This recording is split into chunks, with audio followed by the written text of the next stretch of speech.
Hello YouTube, welcome to Sunday in the Shop. We are busy today, it's Saturday. We are working, we figured we might as well make this our Sunday video. The little temporary donut spare for our 04 Cavalier was no good. A friend of mine gave me one and it leaks. So I went to the salvage yard. It's one of them like you pull it, you walk out and get the part yourself. 30 bucks.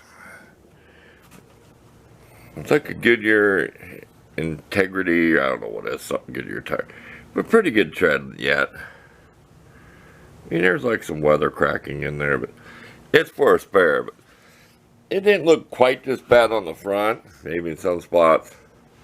But all we did was scrub with a scrub pad, like a Scotch pad, with soap and water, rinsed it, and sprayed it. We didn't even mask it. We just sprayed. You can kind of see where it didn't get no paint here. Just sprayed it the best we could. It's just a spare wheel. So 30 bucks wasn't bad to get a tire that good. We're going to snap a picture just for our benefit. We may include it. And then we're going to go off to the mansion and show you some radios we bought.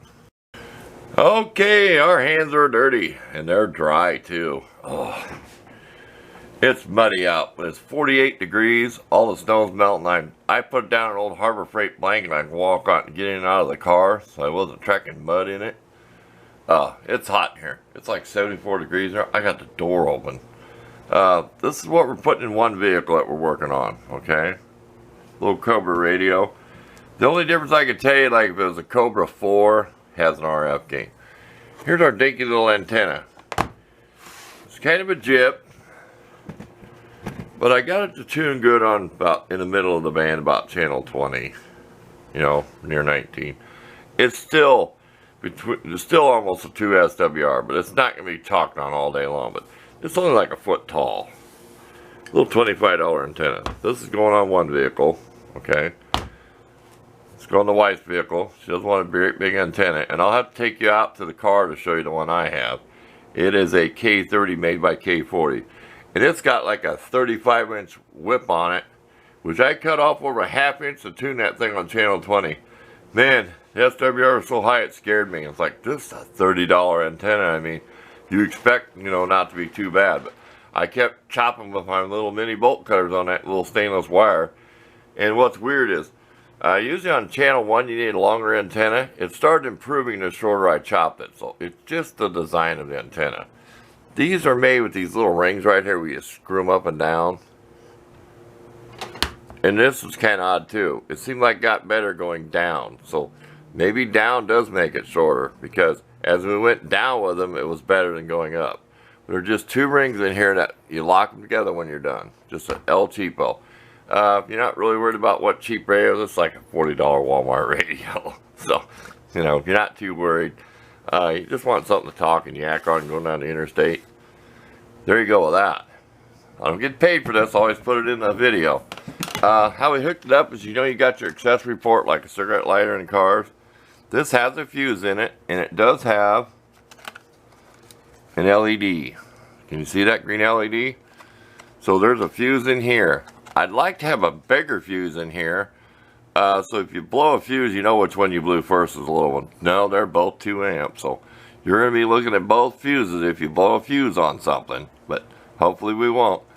And what's nice about the car is, with the ignition shut off, that port still works. Probably when people charge a cell phone, you know, shut their car off. So that was kind of good. These are at the truck stop. They're about $7, a local truck stop. Of course, I cut them ends off and just put the wire with the butt connectors and heat shrink tubing and a little electrical tape. So I'm covered. I just knocked something over there. Okay, let's take a break and we'll show you our antique meter over here. You might like that. Okay, it's CV Day. Nostalgia if you're as old as me. Do not ask me what year this is. I'll show you how scummy the back is. Now, I've wire brushed these over the years. See how scummy it is? I can take a picture of this if anyone can tell me how old they think it is. But here, we'll hold it real close. It's back when Radio Shack sold pretty good stuff back then, realistic things. But this is kind of unique. It's not your regular SWR meter. If you look at it, see where it says watts, SWR modulation. Okay. You go over here You key it up, dead key it, you adjust your needle, throw the calibrate line in, then you go back to mod, and believe it or not, that little radio puts out like right up around 90% or more modulation. I mean, I was really impressed with that cheap little thing, okay? Then you got RF power wattage, okay? That's your top scale. This thing will key up between 4.5, well, no, I'm wrong. It keys up at 5, between 4 and 6. It will swing past 8 if you yell it in a microphone. Now, I know there's a legal limit on wattage and stuff, and this meter's old, but this meter has been put up against a friend of mine's ham meter. I have a really expensive, like MFJ for my ham radio stuff, so they come after me for more wattage I'm supposed to. It ain't my fault. It's never been apart. I haven't taken the cover off it. Then, of course, you got your SWR. You put it over here. You key it up. You calibrate the needle. It goes to the end. You can see calibrate. See that? Run the very right side. I want to stick my big finger in there. Then you come back. Then you put on SWR. Key it up and check it. Yeah, that little antenna was like a... Oh, boy. It was like... Man, I can't even think. SWR was like a... Geez, what is that in there? I'm trying to use the camera. Like an 8. We tuned it down to about a 2. But I had a problem. Mine was up over 3. Between 3 and 4, no matter where you went. I started chopping. I put it on 20 because I'm going to use it mostly on 19 or near there. It was really weird, like I said. The more I took off, the better it was on 1. Usually you need a longer antenna for channel 1 because it's a longer frequency. But yeah, the model number's down on the front of this. CV tester. So it's not just an SWR meter. And I bought this either at a ham fest somewhere, because I doubt I found it in a junk anywhere. But show you the old school knobs. Hope you're getting a kick out of this. How old is it? These were black, which kind of like tarnished. And I wire brushed them like with a Dremel tool over the years. But I did take my favorite lemon scented furniture polish and put on here. Okay, that's enough of that. We're going to go off and show you a radio that we're not going to take out of the box yet. You might not see it till next week. We're going to show you what I'll be running in the vehicle I'll be driving. Not to get too many details, but in the future I might be doing a little bit of traveling, so I grabbed me a radio, and I grabbed something that I really want because I'm going to spend a little more for radio if I'm going to buy a radio, because I haven't bought a CB radio in 20-some years or whatever, so stay tuned. We'll show you my little one. We're not going to take it out of the box, though. Okay, there's plenty of videos out there on YouTube if you want to check around and look at them. So I'm not going to do a review or nothing on this radio. I just wanted to show you some of the neat things about it. I could probably show you on the box. You can change the color of the display. And I haven't even hooked this up myself. It's sitting over here in this inner box. And when this was shipped to me, okay, it came with, let me get back here. I don't want to even say the company that shipped it to me. This is how big a box they put it in. See this? Get back here. Look at that. Full of paper. Wrapped all the way around it. So I'm really impressed, okay, of the box that the company shipped it in. We'll just say it's local in Iowa here. I trusted my home state to order something like this. And I paid, I might as well go ahead and tell you what I paid for it. I gave $80 for this, okay? They can be $90 or $100 on the internet, and it just depends on what website you go to. But this has a lot of features I'll show you in the future. It has weather channel, okay? It gets like all your weather channels, and you can scan the weather channels. It has weather alert, like those things you bought for your house, like a little scanner, or if there's a tornado, it alerts you, the beep comes on, a tone, and the radio starts broadcasting, and that will go right over top of your CB. It has talkback in it, so you can change the colors.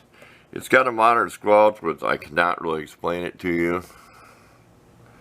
That's why it says ASC right here. I haven't studied it enough. It's a different, because usually your squelch, you just turn the knob to the left and it'll open up the radio. We hear all the static. Turn it right and it kicks off the squelch noise. unless someone's talking. And this will scan all 40 channels too, so it acts just like my little police scanner. So there was several pluses there. The cool little display, up and down buttons, because I have a ham radio that had all kinds of buttons. Of course, noise blanker. Put on 24 volts. You can put this right in your John Deere tractor. So, let's go to the back here. See if it's got it. And use all these different buttons. See, like this one is function. Say like if you hold like two buttons down or turn it on, that could be like when you want to change your display color. So these buttons are multi-function, which can be a headache, but if you read the manual, it is very clear to read. Very clear to read. I mean, I watched a lot of videos. Every single video on YouTube, there's probably at least 6 of them, some good, some bad, before I decided on buying this. Because I've looked at these radios before from this company. They got some pretty fancy radios when you get into the big ones. That's it. So we'll just pause on all that. Like I say, I don't get paid, but I like to share what I find. But there you go. All kinds of functions, toys, doodads in this thing. And we'll take a picture of the box there. And then we'll probably try to think of some other little thing before we go. We just got so much to do today. I know we wait till Saturday to make our video. And today has just been a hectic day. It's warm out. So we're outside working, doing stuff, getting the antenna on the car. But we'll go out and show you the antenna. But first we'll show you the package so you know what it is. So stay tuned for that. Okay, this is for that stubby little antenna. It says 8 inch, but I measured it, it's over 11 inches. There you go. And nothing on the back. Okay. Trying to hold it still. I'm shaky. I'm old. Okay. This is what I bought for what I'll be using. Okay. It's a K40 brand, but the antenna is called a K30. So we'll kind of go up here real slow. Said 35 inch whip. Well, it was 35 3/4. So I cut off a lot. You're guaranteed. Blah blah blah blah. I don't know what the other one's made. This made in USA. I went with this. There's Wilson brand. If you're into CBs, Wilson brand is they'll probably copy each other. One copy the other guy. Then that's upside down. But we'll go out and show you what it looks like on the back of the car magnet mount. So stay tuned. We'll go do that real quick. As you can see, it's a mud hole out here. Here's what we got on here. Okay. No use panning it up to the whip. I mean, it's a 35 inch whip, but magnet mount. This will unscrew. But I've got it tight where the set screw goes over here to raise lower the antenna. I use that as a wrench to loosen this so I could take this off, but then you don't have nothing to waterproof the bolt. There's a stud that sticks up, and it is like a brass coated, cadmium plated. It's not raw metal, but we were very careful when we put this on this car. We didn't squeeze this. It pinched the rubber down. If it pours down rain, it might be a little water getting in the truck, that I'm worried about. But in this Cavalier, the seats fold down, so I just was able to thread the coax up to the front seat, and away you go. So I'll snap a picture of that. So Dana is trying to snap the wire. I mean, it's like 35 inches up in the air, so we'll snap a photo of this real quick. I don't know if you see the top of it or not, but there's the factory antenna right here. And then this one's about 4 inches higher. So you get an idea of that. It'll work okay for me. I just want a little bigger antenna. I want to be able to get out and receive the best I can. Okay, I think we're done for the day. We're leaning clear back here in the chair. We are tired, so I want to thank y'all for watching. There might be a change in my Sunday in the shop videos. I may stop my Sunday in the shop videos here for a while. We're not positive now. If I do, it won't be no advance warning. But I'm going to switch it up. We're going to look for a different format. It's going to be more different. some of the Sunday shops might be different. Different stuff I do. It might just be slideshows of pictures of things I've done or things like that. Because I've just been so busy lately. I've got things to do. I don't ever really, promote my personal life out on YouTube. But looks like I might be doing a little bit of traveling here. So that'd be kind of interesting too. I might be taking a few short videos of different stuff where I stop at somewhere or whatever. Gonna be making a few road trips. So that'll be interesting. And if I do that, that'll be Sunday in the shop. That'll be commercial free. That's just for my subscribers. That's not like my regular YouTube videos. It's for all of YouTube. My Sunday in the shop is always just for my subscribers and the ones who comment all the time and watch all the time. That's why I started Sunday in the shop. I can be more myself and just shoot the bull and stuff like this. What am I up to? What have I been doing? So thanks for watching. We're not going anywhere. Oh geez, we probably got 6 videos in my laptop I haven't uploaded. Working on all kinds of different odds and ends and doing stuff. Because I've been busy doing like little projects, and then I'll just go ahead and I'll upload it and I don't make it live yet. Or I'll get it in the computer and I don't upload it. So I import the computer, get it all ready. I've got some I haven't even done anything with, edited. So I've been busy doing all kinds of different things. I've just been slow of uploading anything, It's like, geez, I only get 1 video a week. I think this week I put up like 2. So I'll give you a sneak peek. I don't know if I put this live or not, but here's a sneak peek of a video coming up. See that? That's just for you guys. Because you've probably seen it before if you've been subbed to me for a lot of years. That's a little project I did. So thanks for watching, and we've had enough of this, so we're out of here.